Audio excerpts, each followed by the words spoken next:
What's up mga kasolid, for today's video sa araw na ito ay ipapakita ko sa inyo ang aming bagong gawa na ice candy, choco ice candy mga kasolid. Ayan po, murang mura lang po to siya mga kasolid, 3 pesos pa rin kagaya ng ube ice candy. Ito po yung ube ice candy namin, konti na lang.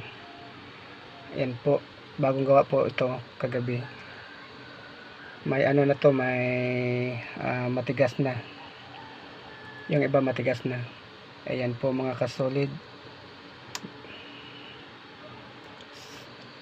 sa mga suki namin dito sa aming lugar, punta na kayo dito sa aming munting tindahan sa gusto bumili nito,